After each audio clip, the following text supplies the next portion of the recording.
7 Eastern. If you can't make any of those, watch the recording. It's still going to be me. It's just you won't get the interactive thing going on there. And you can still groan or laugh at my terrible jokes. Perfect. All right. So for the participation prizes, just like we've done every week, and if this is your first time doing it, don't worry. This form that I'm talking about, the participation form, the grown-up who signed you up, they will have that. How you participate or you get registered for the participation prize is you attend the live quiz, which is what you're doing right now, or you're watching a recording, which you may also be doing. So hello. And you got to listen for the secret password. You may have noticed that I make it super obvious every week when the password comes up. And you don't have to sweat it. I know sometimes people are like, oh my goodness, it's got a hyphen or an apostrophe or a capital or something or an accent or whatever. Don't worry about that. Last week, you remember we were talking about pizza toppings and Hawaiian pizzas, which is kind of weird when related to science. The key word there in that sort of sheet that I showed you was satellite. Maybe you put one too many L's or not enough T's or whatever the heck. That doesn't matter. As long as it's satellite and pretty close to it, that's fine. Had you put like pizza or Chatham or pineapple, because it was from Chatham, Ontario, that wouldn't be good because that is really not satellite. So don't sweat it too much, okay? Like when we get to the word, just write it down somewhere, keep it in mind, and then later when the grown-up gives you the participation form, or if you're getting it on your own, whatever, that's when you put it in. Don't sweat it. All right. Because that's the thing, right? I want you guys to have fun today. I want you guys to observe some of these rules, which we'll go through, but just chill out, man. Don't worry. There's no big stakes here. Like you're learning, you're practicing for the big event in May, which will happen after we do all 10 weeks. But I don't want you stressing out. I would really hate it for you to be bored or upset or feel like you're not smart, because that's not the aim of these things. The aim here is to have fun and me tricking you into learning. I'm so sorry for tricking you. Okay. So the key thing is you're going to want to write down your answers on the score sheet again if you didn't print that out. Whatever you're using is totally fine. There's no wrong way of doing this. Whatever way you want to do it. Try not to cheat by looking at the handbook, okay? Like I'm not gonna know. I'm obviously not gonna know, but when we do the quiz later on, like the big one, right in May, the final event, like that we will be counting points, that we will be judging stuff. So I want to prepare you as best I can, right? Remember I said a couple times before, it's kind of like the Olympics, and right now these 10 weeks we're training for the Olympics, and then boom, it's the big event. If you don't train, or if you sort of skip out on training and stuff like that, you won't be prepared. And I want you to be prepared as best you can. Totally fine to work in teams or individually, just as long as you're doing that safely. So if you're in a place where you can hang out with a couple of buddies in your house, or if you're in a classroom and you can talk, that's totally fine. Just please do it safely. And totally fine if you're like, oh, you know what, my buddy's down the street, I'm gonna just chat with them using some sort of messenger tool. That's fine too. And the last thing is, please don't spam the Q&A. The only spam I like is a weird mix of meat jammed inside a sweet little tin can. It's nice and rectangular. It's got that little key you can open up. It's super cool. Very salty. Delicious. Not exactly always healthy, but I still like it. That's the only spam I like. And we will go through 11 questions and do a total of 13 points. And remember, we're doing this for fun. It's okay. Don't sweat it. Don't let anyone tell you that you're not smart enough, or that you're not smart because you got something wrong. Dude, I mess things up all the time. You will notice I've already a couple times gotten tongue-tied or said the wrong word. Don't worry about it. I'm old and stuff and I make mistakes. It happens. Okay. As per usual, there will be a round of multiple choice, a true or false round, a visual round, and we'll go through some different categories, including STEM and context, general knowledge, multidisciplinary, career, and reading. And yeah, we tend to lean a little bit more on the reading because we're pulling those questions and those answers, hopefully, from your brain from looking at the study handbook. All right, and the topic this week is Earth science. And I forgot to introduce someone. First of all, there's Lexi. She must be having some rainy weather today too, and hanging out with her rainbow. I forgot to show you my superhero sidekick. See, I told you I'd make mistakes. It happens. So I was thinking, who am I going to bring in terms of a superhero for something dealing with Earth science? And it hit me like a bolt of lightning. Okay, it's not Thor. It's not Thor. I'll give you some hints. So she is a part of the X-Men. She has led the X-Men before. Not her superhero name, but her actual name is Ororo. And at one point, she actually married Black Panther, which is a super awesome movie. So this is what she looked like in the 90s. Her name is Storm. She has lightning shooting out of her hands. Oh my goodness. Make sure you don't put any like tinfoil around her. That'd be really bad. So this is Storm. So in the 90s, when I was about your age, this is what she looked like in the comic books and cartoons. Had sweet, amazing, ginormous hair and lightning bolt earrings. Dude, if I had a pierced ears, I would be getting lightning bolt earrings. In the 80s, she looked a little bit different. This is the same person, just a different version. She got this sweet punk rock hair and the leather vest. She didn't have all the storm powers then for some reason. It's really, comics can be weird, but this is Storm. So she's going to help me out. She is a queen of controlling the weather. I wish she would come here and make it sunny, but we also need the rain for our ecosystem. So Storm's going to be helping me out. That is my sidekick today. If we are ready to kick it off, can I get some hands up, please? I just want to make sure we're good to go and I didn't lose you. All right, we got a good amount of folks ready to go. You can put your hands down. Thank you very, very, very much. Let us go to the first round. And now the first question. What are we doing? It's going to be some reading. Of course, it's tied to our handbook. All right, the prefix cirro refers to what kinds of clouds? High clouds, mid-level clouds, low-level clouds, or clouds that produce precipitation. This is me making imaginary precipitation. Just go with it. Snow, rain, I don't know, maybe hail. All right, Elliot, can you pop up the first answer sheet, please? And let's start that 25-second timer. Here we go. So what is that thing there's cirro? Because there's some types of clouds that got cirro in them. What does that mean? Does that mean clouds that are way up high? Clouds that are kind of like in the middle? Low clouds, maybe they didn't want to get out of bed today, or clouds that, you know, rain, snow, hail, something like that. What do you think?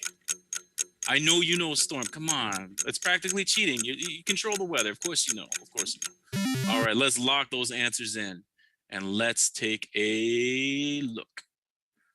We'll just share this up in a sec. Perfect. Oh, and they're in order. All right, so most of the audience went with high. And then we dropped down a fair bit to mid-level. Not too far behind that is low, and not too far behind that, we got clouds that produce precipitation. So for 1 point, the answer you wanted to go for on this one was high-level clouds. Exactly. Achika. Yes. What's this cirro thing? Is that like a different language or something? Cirro has its root in the Latin word cirrus, actually. It means curl. So you can assume when you look at the clouds that you're looking at something that's going to be curly. So your hair is more cirrus-like than my hair, I guess. Exactly. You got some more curly, yes, wavy hair. Okay, so Latin, different language, old-timey stuff. We change it to cirro. We're probably looking at clouds, like you said, that are kind of wispy, curly type thing. That's right. Cool. Awesome. Thank you very much. All right, let's go to number 2. So this is a general knowledge question. What is the main reason why we have 4 different seasons? Is it because of Earth's rotation around the sun? Is it because of Earth's tilt on its axis? Is it because of Earth's rotation around its axis? Or is it because of the Earth's rotation around the moon? Wow, that's a bit of a tough one. Elliot, can you pop up answer sheet number 2, please? Perfect. Let's start that timer. Here we go.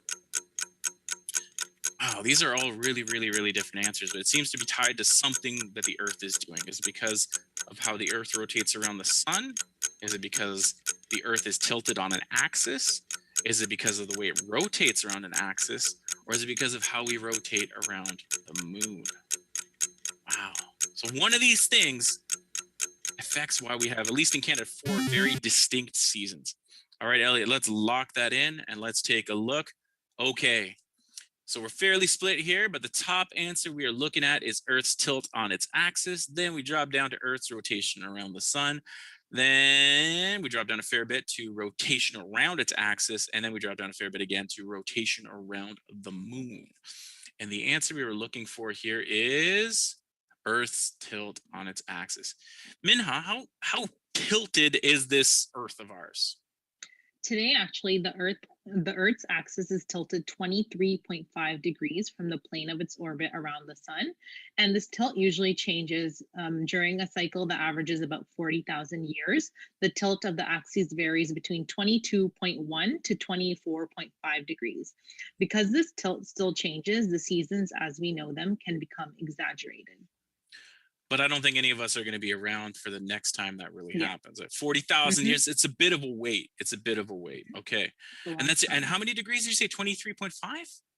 Yes, 23.5 degrees. Wow. So when you were younger, when you drew the Earth, did you usually draw it like straight up and down? Like that's how I drew it, right? Yeah, you know, like I think everyone. Yeah, that's pretty much how we tend, but I guess the Earth is kind of slightly little, a little to one side. Interesting. Thank you very much, Minha. Thank you. You're welcome. All right, so you were looking for B, Earth's tilt on its axis. All right, let's go to number 3. So this is going to be a question from Carrie Heineman on a video. So as per usual, I'm going to play the video. If you don't hear it too well, don't worry about it, because the next slide will repeat the question in text and you'll be able to see it there. So what I'm going to do right now is I'm going to mute myself and I'm going to play the video from Carrie from Orano, Canada. Hi, I'm Carrie Heineman, and I am a communications manager at Orano, Canada, located in Saskatoon, Saskatchewan. The question is, above the Arctic Circle, how many hours of sunlight are there at the summer solstice? A, none or 0, B, 12, C, 18, or D, 24. Good luck with answering the question. All right, good question. Thank you, Carrie. All right, so above the Arctic Circle, we are talking way up north, way up north. How many hours of sunlight are there at the summer solstice? So Carrie was asking us, are there none or 0? Are there 12? Are there 18? Or are there 24 hours of sunlight at the summer solstice above the Arctic Circle, above the Arctic Circle? Elliot, can you pop up that answer sheet, please? Thank you. All right, here we go. 25 seconds. Yeah, so we talked about the Earth's tilt, so I guess it would affect how much sunlight there is at different times of the year. But on that specific day, the summer solstice, do you think there's none, like total darkness the whole time? Is it half a day, right? 12. Is it like 3/4, 18, or the whole day? Sunlight, 24 hours. What do you think? All right, let's lock in those answers. Oh my goodness, almost a 3-way tie for second place, but the majority of the audience went with 24. Then we dropped down to 0, and then tied with the exact same number of responses, just one less than the previous one, are 12 and 18. And the correct answer here is 24. Chica, what can you tell me about the summer solstice? What is this? It's actually the longest day in terms of sunlight. And the funny thing is, this year, it's going to be on Sunday, June 20th, which I believe is the day before the first day of summer. Awesome. Yeah, this is what sort of brings it in. Exactly. And yeah, some people accidentally say, and I'm glad you said the longest day in terms of sunlight. Some people are like, oh, this is the longest day of the year. It's not a 25-hour day. It's still 24 hours long. It's just we have the most sunlight. And yeah, depending where you are in the country, like even right now, you might have different levels of sunlight, like in terms of length than I do. So for example, a long time ago, I used to live in way up north in northern Alberta. And I was really surprised that at 10:30 at night there, the sun was still out a little bit. And it was kind of like, it was still nice. I could still see things. It was similar to like 8:30 o'clock here in the summertime, the level of light, but I was way up north compared to where Ottawa is. On the flip side though, in the wintertime, like, oh my goodness, it would start getting fairly dark around like 4 p.m., which was pretty different, like sometimes even 3:30 and stuff like that. So depending where you are, the level of sunlight will change. And again, has to do with the seasons and tilt and things like that. Let's go to number 4. All right, so we are doing another reading question. And Elliot, by the way, before I go too far, are there any questions coming in that everyone needs to know about, or we're good? No, we're good. All right, thank you, sir. Okay, which of the following, and this is the keyword coming up, is not a device for measuring wind direction? Is it a weather vane? Is it a Beaufort scale? Or is it the Beaufort scale, I should say? Is it a windsock? Or is it, and this one's a fun one, I know it looks like you want to say anemometer. Okay, it's one of those science words that if you say it fast enough, everyone thinks you say it right. It's pronounced anemometer. Anemometer. It's a weird one. I know the first time I said it, and even now as a grown-up, sometimes I say anemometer, but it's anemometer. Say it fast enough, no one will know. All right, Elliot, can you pop up answer sheet for question 4, please? And let's start that timer. There's a bunch of things there. All of them, to me, scream dealing with weather, but which one of them is not a device for measuring wind direction? That's the key words there, not and wind direction. Is it a weather vane? Is it the Beaufort scale? Is it a windsock? Or is it the anemometer? P.S. A windsock is not you in your front yard holding an old stinky sock. That doesn't count. All right, let's lock those in and take a look. All right, so most of the audience with Beaufort Scale, then we drop down to weather vane, then we drop down to windsock, and right behind that, anemometer. I know it's a tough one. That is a really weird word. Okay, and for 1 point, you want to go with Beaufort Scale. Min, how, like, so what's is like a Beaufort Scale? Is it just like this machine says Beaufort and I stand on it, it tells me how much I weigh? What's a Beaufort Scale? No, actually, the Beaufort scale is a way to describe the speed of the wind instead of its direction. And it was actually created by Sir Francis Beaufort in 1805. And he did not use wind speeds for each level. Instead, he used descriptions of how a sail on a ship moves in different winds. Okay, okay. And I was being silly. I knew what the Beaufort Scale is because years ago I used to teach young kids about it. And yeah, where I was, we didn't really have old-timey sailing ships. So we'd actually use our environment around us to determine, sort of roughly guess what the wind temperature is. So it's kind of like, are the branches on a tree moving? Are the leaves flying off?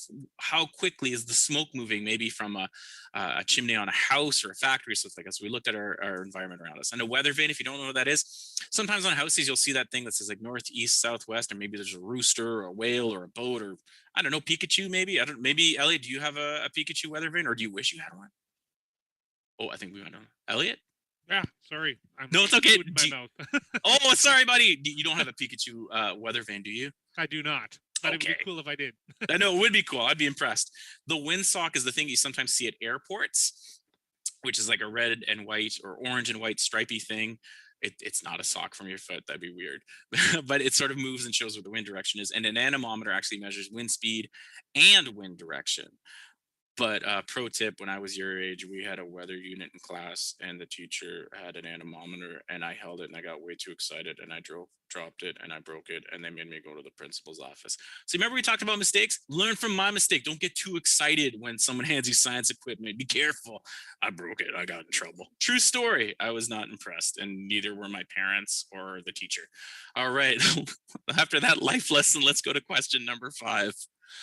Okay, we're entering the true and false round, which, as you remember, there's going to be a statement. Is that statement correct, aka true, or is it false? Untrue, incorrect? Yeah, incorrect. That's the word I was looking for. See, mistakes happen. My brain sometimes goes on vacation as I'm talking. Okay, let's take a look. This is a STEM and context one.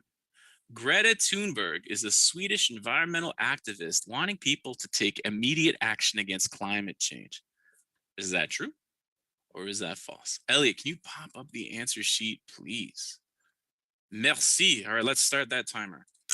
Yeah, Greta Tunberg. I've heard her name a lot, seen her in the news. She's maybe a little bit older than some of you, younger than me by quite a mile. She's been in the news doing a lot of stuff.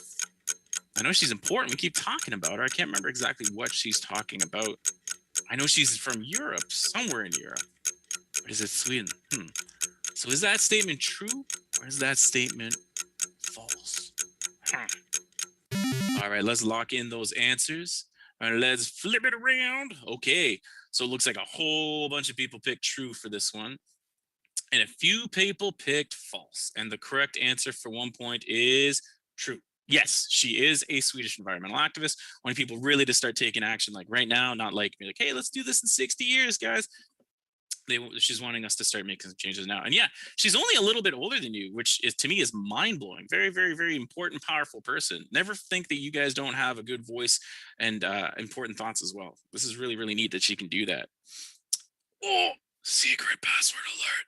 This is me once again making it very, very obvious. Okay, so the key thing you want to look for is the word in red. But let me read what's on your screen. So in August 2019, not too long ago, Greta Tunberg crossed the Atlantic Ocean in the racing yacht. That's a fun word. I know you think maybe like that says yacht. It's actually pronounced yacht, called Malaysia 2. The yacht is equipped with solar panels and underwater turbines as well. She could have, of course, taken a faster way to cross, such as a commercial flight, but she wanted to get to the USA, here it is, in a carbon neutral manner. Carbon neutral. That's what you want to write down on the participation formula. Okay, so I'm going to keep that up there. Carbon neutral. And about a month after arriving, she attended the United Nations Climate Summit in New York City. Yeah, she spoke to some world leaders. She had some really, really, really important stuff to say, and they listened to her, which is really, really cool. People barely listen to me, and I think I'm important, but she's super important, and she had a lot to say to these folks, and she wanted to get them energized and excited about making change. But the key word I want you to remember there is carbon neutral. If you capitalize it by accident, if you forget the hyphen, that's okay. But if you write down like Atlantic or Greta or UN, that's not what we're looking for. We're looking for carbon neutral. That's the word for the secret password. Perfect. Let's move on. Elliot, any big questions coming in? We're still trucking away. Thank you, sir. Thank you, thank you, thank you. General knowledge. Let's exercise our brains. Ooh.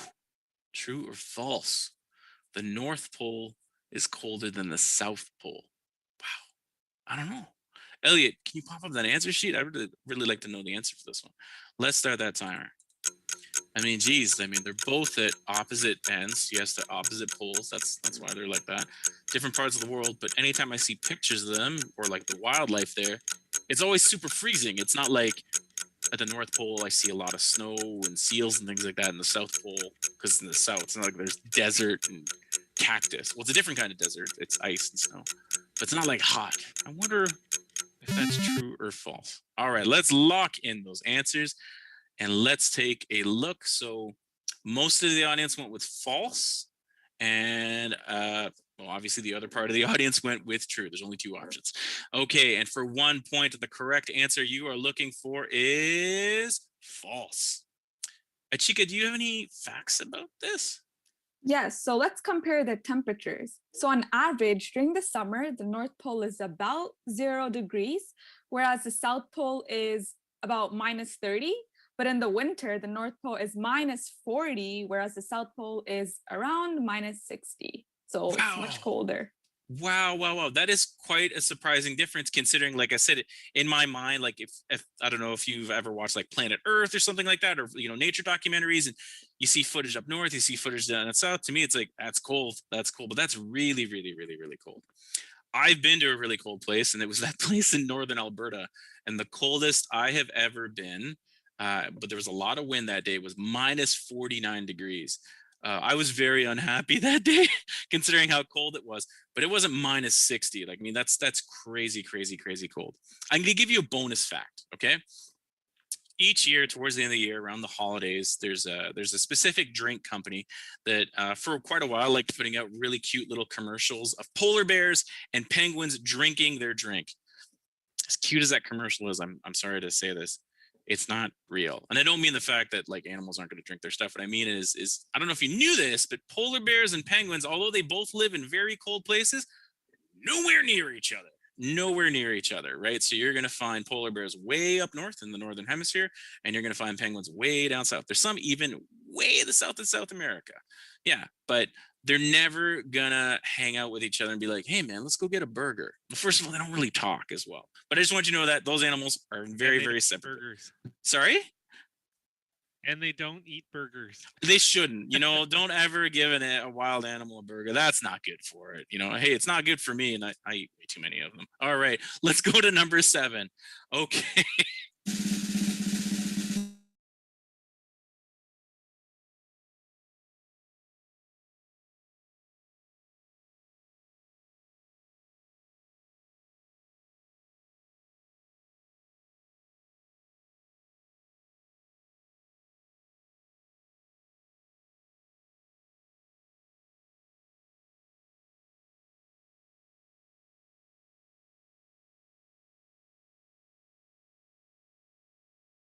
Reading question.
movies, but some of the other movies like were really, really, I guess, older. Like Ice Age is about 10 years older than this, and Wall-E is a few years older than this.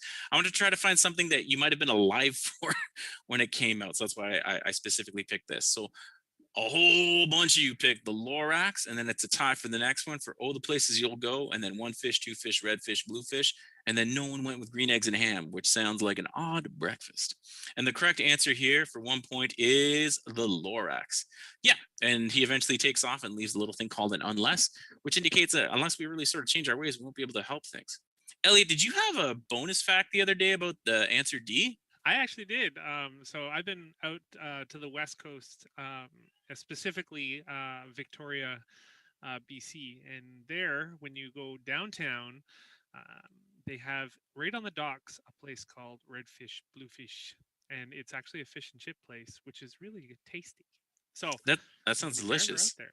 Yeah, I don't know. Maybe we might have some people here who are in Victoria joining us now. If you can do it safely, go get some delicious fish, and then maybe watch the Lorax. I don't know. That could be your evening. It's up to you. All right. Awesome. Let's move on to question number 9.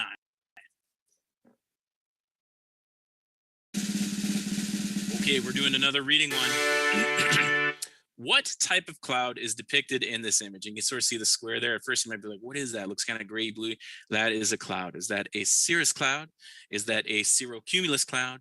Is that a cumulus cloud? Or is that a cirrostratus cloud? All right, Elliot, let's get that answer sheet up, please. And let's start that timer. Here we go. So this would have been your book, this type of cloud, this image here. But what kind is it? And I'll start with C. A bunch of them have that cirrus or cirro thing at the beginning, which we talked about earlier.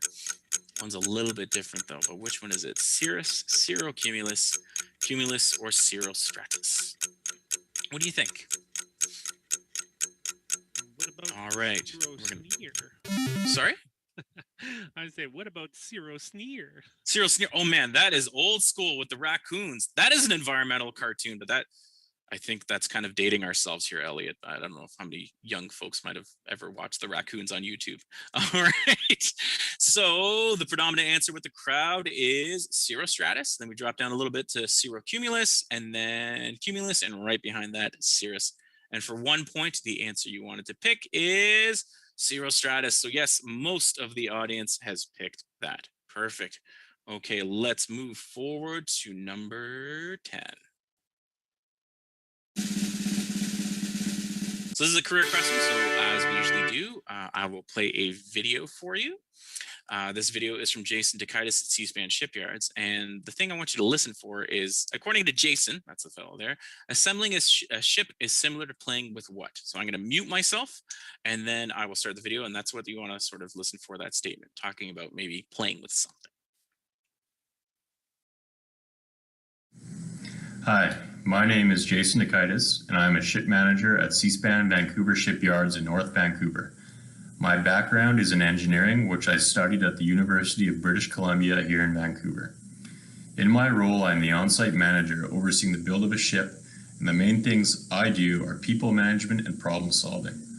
The project I'm responsible for is an ocean research vessel that will help the Canadian Coast Guard better understand our oceans and the impact of climate change. Ships have very complicated designs. They must provide shelter for people in some of the world's harshest environments. This makes building and engineering ships very challenging. It requires a large team of people that can overcome these challenges. Let me just get out of the way here. All right, so before we start building, the engineering team designs and models a ship on a computer in 3D. When I say 3D, I mean three-dimensional like most of your video games. Designing in 3D allows us to make sure everything will fit and lets us plan out exactly how we are going to build the ship. The video playing in the background will show the simulated build of my project. Ships are built entirely out of steel, so they are very heavy. We build the ship in smaller blocks and put them together piece by piece, building up larger blocks. This is pretty much like big Lego. In the background, you will see these blocks coming together along with all the equipment and machinery the ship needs to run. My job will be to make sure the team is working safely and the build is following this plan. This involves a lot of problem solving and communication throughout the project. Yeah, and just using that model that he's building there, the ship is not going to be that color. That's just inside the computer when he's designing it, just to show him different sections. The ship will not be like a giant rainbow. But the thing I want to draw your attention to, I just noticed this the other day when I was watching the video. At the bottom, do you see there's like a tiny little red ship that was moving? That's the timeline. This ship, they're going to be building it in 21, 22, 23, 24, 25. It's going to take such a long time to build. This is not like a one-day thing or like, hey, I'll have my friends come help me over the weekend and we'll build a treehouse. No, this is huge stuff. It's going to take a really, really, really long time, which is absolutely amazing. It's going to be a massive, massive, massive machine in the end. Okay, so according to Jason, assembling a ship is similar to playing with what? Did he say Minecraft, Roblox, Lego, or Animal Crossing? Elliot, can you pop up the answer sheet for number 10, please? Let's start that timer. Here we go. I mean, a lot of these have some sort of building element to them. I mean, Minecraft and Roblox and Lego for sure. Animal Crossing, I don't know. But he said one in particular. It was like playing with big something. They're all fun things to play with. I've never played with a big ship, though. I'm pretty sure that would be a bad idea if they let me try to design one. All right, let's lock in those answers and take a look. So yes, a whole bunch of you went with Lego, and then we dropped down a fair bit to Minecraft, then Roblox, and nobody went with Animal Crossing. And the correct answer here for 1 point is Lego. I can kind of see where he's coming from. It is a pandemic. Yes, I'm a grown man, but I have something called disposable income, which means I have money that I can spend on things that are kind of silly sometimes. So yeah, I bought Lego during the pandemic because I wanted to keep my mind sharp and have fun. And yeah, I was building this structure. And I was building, part of it here, and then another part, like the instructions made me go build this section, then this section, and then like jammed it all together. You could sort of see the different sections come together. And it's really neat because he mentioned his was a Coast Guard ship, and years ago, I got invited aboard a Coast Guard icebreaker, and that was really cool because I was like, I wonder how this works. And they explained to me, like, even though the Coast Guard ship is huge, like over 100 people on this thing, it's massive, massive, massive. What it would do is it would sort of ride up on the edge of the ice and then smash down and then go up on the ice again. So it was like almost like seesawing and smashing the ice as it went. So they were doing that, like a slightly different ship like than this one. I think he said it was a research vessel for the Coast Guard.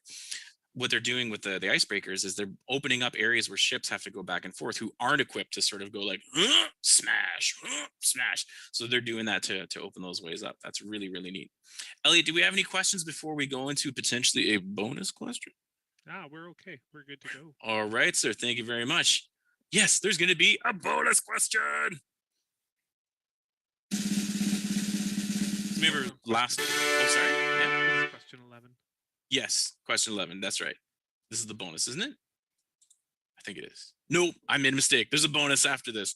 Ruin the surprise. I'm sorry, Elliot. Thanks for keeping me honest. Okay, question number 11. What day of the year does the Earth's orientation look like this? You can see the diagram there. You can see that axis we're talking about. The sun's coming in, hitting it on one side, and you can see the Arctic Circle, the equator, tropical Capricorn, all that stuff. What day does the Earth look like that? Its orientation? Is it the winter solstice? Is it the spring solstice? Is it the summer solstice or the fall solstice? And if you say solstice enough times, you start worrying, you start messing it up. It's like its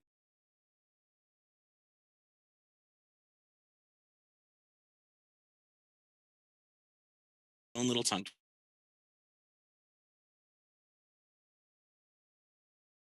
twister. All right, Elliot, can you pop up the answer, please?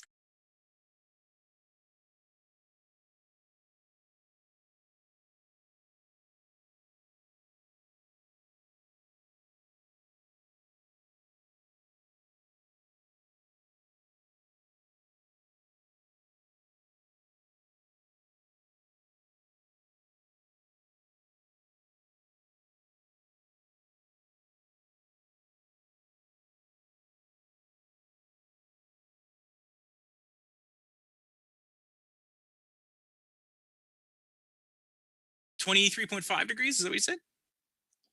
Yes. Okay, cool. So that's the longest day of the year again. Or Yes. sorry, longest day in terms of sunlight. See, I've made my own mistake already, but that's it there. Awesome. Thank you very much. Okay. Now let's go to the bonus one. I'm sorry, I messed that up. You may remember that last week we had a bonus question. just because we had a little bit of extra time and we weren't doing points for it. But this one is for points. Okay. All right. So when it's winter in Canada, here, what season is it in Australia? There, a very far away there. Is it summer in Australia? Is it spring? Is it winter or autumn? Or you may call it fall. All right, Elliot, can you pop up that answer sheet, please? And let's start that timer. So yeah, Australia's pretty far away if you hopped on a plane. I mean, depending where you are in Canada, it might shave a couple of hours off, but it's going to be a really, really, really, really, really long plane flight. So it's not very close to us. So when it's winter here, what do you think it is there? Summer, spring, winter, or autumn, or fall, depending on what you call it. All right, let's lock in those answers and take a look. So most people went with summer, then we dropped down to winter, and then spring and autumn. And for 1 point, the answer is no, it's summer. The answer is winter. Sorry, I was just fooling you. So yeah, that'll happen at the, like, if you ever heard of that thing, like the equator. So it's not just in Australia. We just picked Australia as an example. Like if you were in Chile or South America, New Zealand, in India, if you're south of the equator, you're gonna be flipping the seasons there. And I tend to forget about that even as an adult. So right, so like I'm shoveling my driveway or whatever, or maybe, you know, when things were normal is having friends over for the holidays, and I'm like, whoa, it's so cold here. And then I turn on the news and I'm like, whoa, that's weird. They're talking about, you know, maybe there's been wildfires in Australia. And I'm like, wait a sec, but it's winter. No. It is not cold and wet and like cold wind for them at that time. It's flipped. They would be having summertime. So it'd be very, very, very dry and very hot for them compared to that. And of course, they do have winter there. It would be the opposite of when we have it. But obviously, their winter is a lot milder than ours. They're not getting like big blizzards and snowstorms regularly like we would. All right. So that is the end of the quiz, but please don't take off just yet. What you need to do next is you can fill out the participation form. Again, remember, you want to put in the expression carbon neutral, carbon hyphen neutral. If you forget the hyphen, don't worry about it. It's okay. The design and build challenge, you have until March 28th to send us your video for the Earth Science Design and Build. And the next one was released today.